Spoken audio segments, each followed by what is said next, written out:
+1 ഹ്യൂമാനിറ്റീസിൽ പുതുതായിട്ട് അഡ്മിഷൻ എടുത്ത കുട്ടികൾക്ക് വേണ്ടിയിട്ടുള്ള ഒരു വീഡിയോ ആണ് കേട്ടോ ഇത്. അപ്പോൾ ഇതിൽ നിങ്ങൾ ഇപ്പോൾ ക്ലാസ്സൊക്കെ ജസ്റ്റ് സ്റ്റാർട്ട് ചെയ്തിട്ടുണ്ടായിരിക്കും. അപ്പോൾ ഇതിൽ നമ്മൾ പറയാൻ പോകുന്നൊരു കാര്യം, ഹിസ്റ്ററി എന്ന് പറയുന്ന വിഷയം നമുക്ക് എങ്ങനെയൊക്കെ പഠിക്കാൻ പറ്റും എന്നുള്ളൊരു കാര്യമാണ് പറയുന്നത്. അല്ലെങ്കിൽ ഹിസ്റ്ററി നിങ്ങൾ പഠിച്ച് തുടങ്ങുമ്പോൾ ശ്രദ്ധിക്കേണ്ട കുറച്ച് കാര്യങ്ങളാണ് നമ്മൾ പറയുന്നത് കേട്ടോ. ജനറൽ ആയിട്ടുള്ള കുറച്ച് വീഡിയോസൊക്കെ നമ്മൾ ഓൾറെഡി ചെയ്തിട്ടുണ്ട്. ഒരു 2-3 വീഡിയോസ് +1 ഹ്യൂമാനിറ്റീസിന് വേണ്ടിയിട്ട് ചെയ്തിട്ടുണ്ട്. ഹോം പേജ് ചെക്ക് ചെയ്ത് കഴിഞ്ഞാൽ ലേറ്റസ്റ്റ് വീഡിയോ നോക്കിയാൽ മതി, അതിൽ കിട്ടും. ഓക്കെ. ആൻഡ് അപ്പോൾ ഇതിൽ നമ്മൾ പറയാൻ പോകുന്നത് ഹിസ്റ്ററീനെ പറ്റിയിട്ടാണ്. ഓക്കെ. അപ്പോൾ +1 എന്ന് പറയുമ്പോൾ നിങ്ങൾ പഠിക്കുന്നത് ഫുള്ള് വേൾഡ് ഹിസ്റ്ററിയാണ് പഠിക്കുന്നത്. അതായത് ലോക ചരിത്രമാണ് നമ്മൾ പഠിക്കാനായിട്ട് പോകുന്നത്. ബേസിക്കലി നമ്മുടെ ഇന്ത്യയുടെയോ കേരളത്തിൻ്റെയോ ഒന്നും അല്ല വരുന്നത്. ലോക എന്താ പറയുക, വേൾഡിലുള്ള മൊത്തത്തിലുള്ള ഹിസ്റ്ററിയാണ് നമ്മൾ പറയാനായിട്ട് പോകുന്നത്. ഓക്കെ. ഇത് ആക്ച്വലി പറയുകയാണെങ്കിൽ ഇത് ഈസി ആയിട്ടുള്ള ഒരു വിഷയം തന്നെയാണ്. ആൻഡ് ഇതിൽ ആകെപ്പാടെ ഒരു 1-2 ചാപ്റ്റേഴ്സേ കുറച്ചൊരു ഡിഫിക്കൽട്ടായിട്ടൊക്കെ വരുന്നുള്ളൂ. മിക്ക ചാപ്റ്റേഴ്സും അത്യാവശ്യം നന്നായിട്ടൊക്കെ ഈസി ആയിട്ട് തന്നെ നമുക്ക് പെട്ടെന്ന് പഠിച്ച് എടുക്കാൻ പറ്റുന്ന ചാപ്റ്റേഴ്സ് തന്നെയാണ് ഇതിനകത്ത് വരുന്നത്. ഓക്കെ. പിന്നെ ഇവിടെ ശ്രദ്ധിക്കേണ്ട ഒരു കാര്യം, നമ്മുടെ ടെക്സ്റ്റ് ബുക്കിനെ കൂടാണ്ട് ടെക്സ്റ്റ് ബുക്കിലെ ചില ചാപ്റ്റേഴ്സ് അവോയ്ഡ് ചെയ്തിട്ട് അതിന് പകരം വേറെ അഡീഷണൽ ടെക്സ്റ്റ് ഉണ്ട്. അപ്പോൾ അത് നിങ്ങൾക്ക് പ്രിൻ്റായിട്ടൊക്കെ നമുക്ക് ഡൗൺലോഡ് ചെയ്ത് എടുക്കാനായിട്ട് പറ്റും. PDF ആയിട്ട് ഡൗൺലോഡ് ചെയ്ത് എടുക്കാനായിട്ട് പറ്റും. അത് നിങ്ങൾക്ക് പ്രിൻ്റായിട്ട് കയ്യിൽ വയ്ക്കാം. ഓക്കെ. അത് എനിക്ക് തോന്നുന്നു സ്കൂളിലൊക്കെ പഠിപ്പിക്കുന്ന ടൈമിൽ പറയുന്നുണ്ടായിരിക്കും. സോ ആ ഒരു കാര്യം കൂടി ശ്രദ്ധിക്കുക. ഹിസ്റ്ററിക്ക് 1-2 ചാപ്റ്റേഴ്സിന് നമുക്ക് ടെക്സ്റ്റ് ബുക്ക് നോക്കിയല്ല പഠിക്കേണ്ടി വരുന്നത്. പകരം അഡീഷണൽ ടെക്സ്റ്റ് എന്ന് പറഞ്ഞിട്ട് പ്രത്യേക ഒരു ഇതുണ്ട് ആ ഒരു ചാപ്റ്ററിന് വേണ്ടിയിട്ട്. ഓക്കെ. അത് ആ മെറ്റീരിയൽ ഡൗൺലോഡ് ചെയ്ത് പ്രിൻ്റ് എടുത്ത് വെച്ച് വേണം ആ ഒരു ചാപ്റ്റേഴ്സൊക്കെ നിങ്ങൾ നോക്കിയിട്ട് പോകാനായിട്ട്. ഓക്കെ. ഹിസ്റ്ററി നിങ്ങൾ പഠിക്കുന്ന സമയത്ത് ശ്രദ്ധിക്കേണ്ട ഒരു കാര്യം എന്ന് പറയുമ്പോൾ, നിങ്ങൾക്ക് ഏതാണോ ഏറ്റവും എന്താ പറയുക ആക്റ്റീവായിട്ട് ഇരിക്കാൻ പറ്റുന്ന ടൈം, ആ ഒരു ടൈമിൽ വേണം നിങ്ങൾ പഠിക്കാനായിട്ട്. കാരണം ഹിസ്റ്ററി എന്ന് പറയുമ്പോൾ നമുക്ക് അത്യാവശ്യം എന്താ പറയുക കുറേയൊക്കെ വായിക്കുമ്പോൾ നമുക്ക് കുറച്ചൊരു ബോറൊക്കെ വരാൻ ചാൻസ് ഉണ്ട്. അപ്പോൾ നിങ്ങൾക്ക് ഏറ്റവും നന്നായിട്ട് കോൺസെൻട്രേറ്റ് ചെയ്തിരിക്കാൻ പറ്റുന്ന ഒരു ടൈമിൽ വേണം നിങ്ങൾ ഹിസ്റ്ററി പഠിക്കാനായിട്ട്.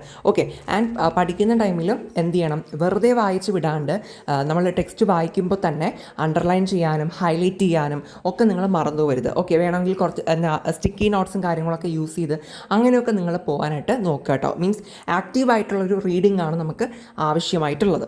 ഓക്കെ. ആൻഡ് പിന്നെ നിങ്ങൾ ശ്രദ്ധിക്കേണ്ട ഒരു കാര്യം, ഹിസ്റ്ററിക്കകത്ത് വരുമ്പോൾ നമ്മൾ ആദ്യമേ തന്നെ ഈ മനുഷ്യന്മാരുടെ ഉത്ഭവത്തെ പറ്റിയിട്ടാണ് ആദ്യമേ തന്നെ നമ്മൾ പഠിക്കുന്നത്. ഫസ്റ്റ് ചാപ്റ്റർ എന്ന് പറയുമ്പോൾ തന്നെ. ദെൻ ഓൾസോ പിന്നെ അങ്ങോട്ട് പോകുമ്പോൾ പല സിവിലൈസേഷൻസിനെ പറ്റി പഠിക്കുന്നുണ്ട്. മെസൊപ്പൊട്ടാമിയൻ സിവിലൈസേഷൻ വരുന്നുണ്ട്. പിന്നെ റോമൻ എംപയറിനെ പറ്റി പഠിക്കുന്നുണ്ട്. അങ്ങനെ പല ഡൈവേഴ്സ് ആയിട്ടുള്ള കാര്യങ്ങളാണ് വരുന്നത്. സോ അപ്പോൾ നിങ്ങൾ ശ്രദ്ധിക്കേണ്ട ഒരു കാര്യം, അതൊക്കെയും എന്താണ് കണ്ടൻറ് എന്നുള്ളത് മനസ്സിലാക്കി പഠിക്കാനായിട്ട് നോക്കുക. ഓക്കെ. വെറുതെ നമ്മൾ ഫുള്ളി വായിച്ചിട്ട് കാര്യമില്ല. ജസ്റ്റ് എന്താണ് കാര്യം എന്നുള്ളത്, ആ കണ്ടൻറ് എന്താണോ അത് നിങ്ങൾ മനസ്സിലാക്കുക. അത് നിങ്ങളുടേതായിട്ടുള്ള ഓൺ ലാംഗ്വേജിൽ നിങ്ങൾക്ക് ആൻസർ എഴുതി നോക്കാവുന്നതാണ്. ഓക്കെ. പിന്നെ ഹിസ്റ്ററിയിൽ നമുക്ക് എന്താ പറയുക കുറേ ആൾക്കാരുടെ പേരുകളൊക്കെ വരുന്നുണ്ട്. ആൻഡ് ഇമ്പോർട്ടൻ്റ് ആയിട്ടുള്ള ഇയേഴ്സ് വരുന്നുണ്ട്. അതുമാത്രമല്ല എന്താ പറയുക ചില ബുക്സും കാര്യങ്ങളൊക്കെ എഴുതിയ ആൾക്കാരുടെ പേര് വരും. അങ്ങനെയുള്ള കാര്യങ്ങളൊക്കെ വൺ വേർഡിന് വേണ്ടിയിട്ട് പ്രത്യേകം ഹൈലൈറ്റ് ചെയ്ത് പഠിച്ച് വെക്കേണ്ട കാര്യമാണ്. ഓക്കെ. പിന്നെ വരുന്നൊരു കാര്യം എന്താണെന്ന് വെച്ചിട്ടുണ്ടെങ്കിൽ, ഹിസ്റ്ററിക്ക് ഇപ്പോൾ എസ്സേ ആയിട്ട് പഠിക്കണമെന്ന് പറയുന്ന ചോദ്യങ്ങൾ, ഇപ്പോൾ ഫസ്റ്റ് ചാപ്റ്ററിൽ നിന്ന് തന്നെ പറയാം. ഫസ്റ്റ് ചാപ്റ്റർ എന്ന് പറയുമ്പോൾ അഡീഷണൽ ടെക്സ്റ്റിലൊരു പാഠമാണ് ഒറിജിൻ ഓഫ് ഹ്യൂമൻസ് എന്ന് പറഞ്ഞിട്ടുള്ള ഒരു ചെറിയൊരു പാഠം. നേരത്തെ പറഞ്ഞ പോലെ മനുഷ്യന്മാരുടെ ഉത്ഭവത്തെ പറ്റിയിട്ടാണ് അതിനകത്ത് പഠിക്കുന്നത്. അപ്പോൾ അതിനകത്ത് ഇമ്പോർട്ടൻ്റ് ആയിട്ട് ചോദിക്കുന്ന ഒരു എസ്സേ ചോദ്യമാണ്, മനുഷ്യന്മാരെങ്ങനെയാണ് ഉത്ഭവിച്ചത്, ആ വിവിധ ഘട്ടങ്ങൾ എന്തൊക്കെയായിരുന്നു എന്നുള്ള ഒരു കാര്യം. അപ്പോൾ ഇങ്ങനെ എസ്സേക്ക് 8 മാർക്കിന് നമുക്ക് 8 മാർക്കിനാണ് എസ്സേ വരുന്നത്. അപ്പോൾ 8 മാർക്കിന് എസ്സേക്ക് എന്ന് ഇമ്പോർട്ടൻ്റ് ആയിട്ട് ടീച്ചർ പറയുന്ന അത്തരത്തിലുള്ള ടോപ്പിക്സ് എന്ത് ചെയ്യണം, നിങ്ങൾ പ്രത്യേകം ശ്രദ്ധ കൊടുത്ത് തന്നെ ഇപ്പോഴേ പഠിച്ച് വെക്കേണ്ട ടോപ്പിക്കുകളാണ്. അങ്ങനെ എസ്സേക്ക് എന്ന് പറഞ്ഞ് മീൻസ് 8 മാർക്കിന് വേണ്ടി പഠിക്കണമെന്ന് പറഞ്ഞു കഴിഞ്ഞാൽ അത് മാക്സിമം കാര്യങ്ങൾ ആ ഒരു ടോപ്പിക്കിൽ നിന്ന് പഠിക്കാനായിട്ട് ശ്രദ്ധിക്കുക. ഓക്കെ. പിന്നെ നമുക്ക് ഹിസ്റ്ററിക്കകത്ത് മാപ്പൊക്കെ വരുന്നുണ്ട്. മാപ്പൊക്കെ എനിക്ക് തോന്നുന്നു കുറച്ചുകൂടി കഴിഞ്ഞതിന് ശേഷമായിരിക്കും നിങ്ങൾക്ക് പഠിക്കാനൊക്കെ മീൻസ് തരുന്നുണ്ടാവുക. അപ്പോൾ എനിവേ മാപ്പ് ആ ഒരു കാര്യം എനിക്കൊരു ചാപ്റ്റേഴ്സൊക്കെ കുറേ കൂടി പഠിച്ച് ഒന്ന് ഫെമിലിയർ ആയതിനു ശേഷം മാപ്പൊക്കെ പിന്നീട് പഠിക്കുന്നതായിരിക്കും ഏറ്റവും നല്ലത്. പിന്നെ നമ്മുടെ ഈ ഒരു ഹിസ്റ്ററിയിൽ ഇമ്പോർട്ടൻ്റ് ആയിട്ടുള്ള ഇയേഴ്സൊക്കെ പ്രത്യേകം നിങ്ങൾ നോട്ട് ചെയ്ത് പഠിക്കണം. കാരണം എന്തുകൊണ്ടാണെന്ന് വെച്ചിട്ടുണ്ടെങ്കിൽ നമുക്ക് ക്രൊണോളജിക്കൽ ഓർഡർ അല്ലെങ്കിൽ കാലഗണനാ ക്രമത്തിൽ എഴുതാൻ വേണ്ടിയിട്ട് ഒരു 4 മാർക്കിൻ്റെ ചോദ്യം പബ്ലിക് എക്സാമിന് ചോദിക്കാറുണ്ട്. അതിനകത്ത് എങ്ങനെയാണെന്ന് വെച്ചിട്ടുണ്ടെങ്കിൽ പ്രധാനപ്പെട്ട ഒരു 4 കാര്യങ്ങൾ കൊടുത്തിട്ടുണ്ടാവും. എന്നിട്ട് എന്താണ് വർഷങ്ങളൊന്നും കൊടുത്തിട്ടുണ്ടാവില്ല. നമ്മൾ അത് സംഭവിച്ച വർഷങ്ങളുടെ ക്രമത്തിൽ ഓർഡറാക്കി എഴുതുക എന്നുള്ളതാണ്. ഒന്നല്ലെങ്കിൽ ചെറുതിൽ നിന്ന് വലുതിലോട്ടോ അല്ലെങ്കിൽ വലുതിൽ നിന്ന് ചെറുതിലോട്ടോ എങ്ങനെയാണെന്ന് വെച്ച് കഴിഞ്ഞാൽ ഓർഡറാക്കി എഴുതുക എന്നുള്ളതാണ് പറയുന്നത്. ഓക്കെ, അതായത് ആ ഒരു വർഷം നമ്മളിപ്പോൾ അറിഞ്ഞു വെച്ചിരുന്നാൽ മാത്രമാണ് നമുക്ക് അങ്ങനത്തെ ക്വസ്റ്റ്യൻസൊക്കെ അറ്റൻഡ് ചെയ്യാൻ പറ്റുള്ളൂ. അപ്പോൾ ഹിസ്റ്ററിക്ക് നിങ്ങൾക്ക് വേറെ വിഷയങ്ങളൊക്കെ നിങ്ങൾ ഇയർ അങ്ങനെ നോക്കണമെന്ന് നിർബന്ധമില്ല, നോക്കിയാൽ നല്ലതാണ്. പക്ഷേ ഹിസ്റ്ററി പഠിക്കുന്ന സമയത്ത് ഇമ്പോർട്ടൻ്റ് ആയിട്ടുള്ള സംഭവങ്ങളും അത് നടന്ന വർഷങ്ങളൊക്കെ പ്രത്യേകം നിങ്ങൾ നോട്ട് ചെയ്ത് പഠിക്കാനായിട്ട് ശ്രദ്ധിക്കുക. ഓക്കെ, പിന്നെ എനിക്ക് പറയാനുള്ള ഒരു കാര്യം, ഹിസ്റ്ററി പഠിക്കുമ്പോൾ കൃത്യമായിട്ട് നിങ്ങൾ PYQs കൂടി ഒന്ന് നോക്കാനായിട്ട് ശ്രദ്ധിക്കുക കേട്ടോ. അതായത് എന്താ പറയുക, ഇപ്പോൾ ഒരു ചാപ്റ്റർ കഴിഞ്ഞതിന് ശേഷം ഒക്കെ എങ്ങനെയായാലും നിങ്ങൾ അല്ലെങ്കിൽ ഒരു 2-3 ചാപ്റ്റേഴ്സ് പഠിച്ചിട്ടായാലും ഫസ്റ്റിൽ തന്നെ നോക്കാൻ പറ്റുമെങ്കിൽ അത്രയും നല്ലത്. PYQs എടുത്ത് നോക്കുമ്പോൾ ഉള്ള പ്രത്യേകത എന്താണെന്ന് വെച്ചിട്ടുണ്ടെങ്കിൽ അതിലൊക്കെ റിപ്പീറ്റ് ചെയ്ത് വന്നിട്ടുള്ള അല്ലെങ്കിൽ നിങ്ങൾ പഠിച്ച ചാപ്റ്ററുമായിട്ട് റിലേറ്റ് ചെയ്തിട്ടുള്ള ക്വസ്റ്റ്യൻസ് നിങ്ങൾക്ക് കാണാനായിട്ട് പറ്റും. അപ്പോൾ ഏറ്റവും ചെയ്യേണ്ട ഒരു കാര്യം, നിങ്ങളിപ്പോൾ ആദ്യത്തെ പാഠം പഠിച്ചു, ഇപ്പോൾ ഒറിജിൻ ഓഫ് ഹ്യൂമൻസ് എന്ന് പറയുന്ന ചാപ്റ്റർ പഠിച്ച് തീർന്നു എന്ന് വിചാരിക്കുക.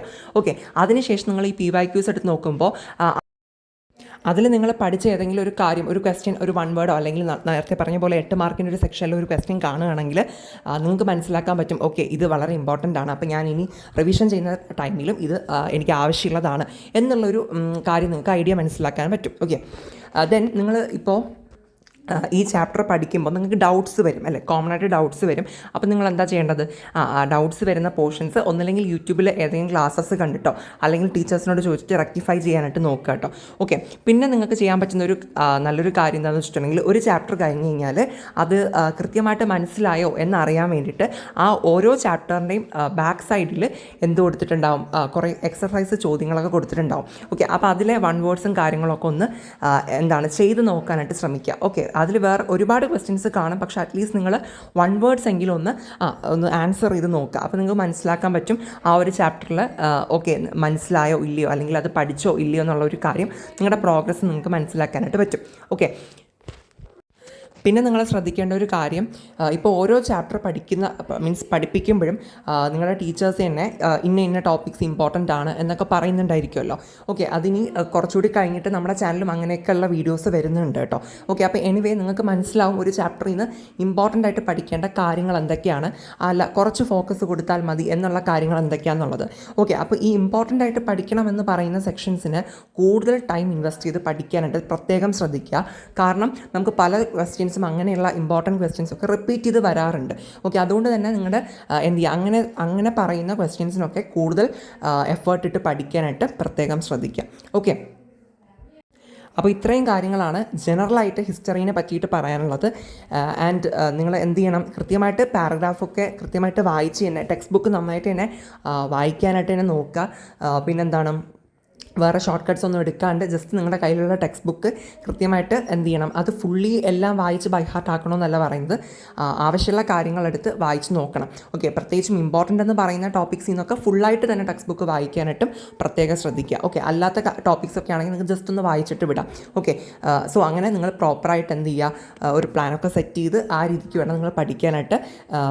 പിന്നെ ഇനി എന്തെങ്കിലും ഡൗട്ട്സ് ഉണ്ടെന്നുണ്ടെങ്കിൽ കമൻറ്റ് സെക്ഷനിൽ ചോദിക്കുക. പിന്നെ എന്തെങ്കിലും വേറെ വിഷയങ്ങൾ ബേസ് ചെയ്തിട്ടോ അല്ലെങ്കിൽ വേറെ ഇനി എന്ത് ടൈപ്പ് ഓഫ് വീഡിയോസ് വേണമെന്നുള്ളതോ ഒക്കെ നിങ്ങൾക്ക് കമൻറ്റ് സെക്ഷനിൽ അറിയിക്കാവുന്നതാണ്. അപ്പോൾ ഇത്രയേ ഉള്ളൂ ഇന്നത്തെ ഒരു വീഡിയോ. ഇഷ്ടപ്പെട്ട് കഴിഞ്ഞാൽ തീർച്ചയായിട്ടും സബ്സ്ക്രൈബ് ചെയ്ത് സപ്പോർട്ട് ചെയ്യാനായിട്ട് മറന്നു പോരുത് കേട്ടോ. Okay, thank you.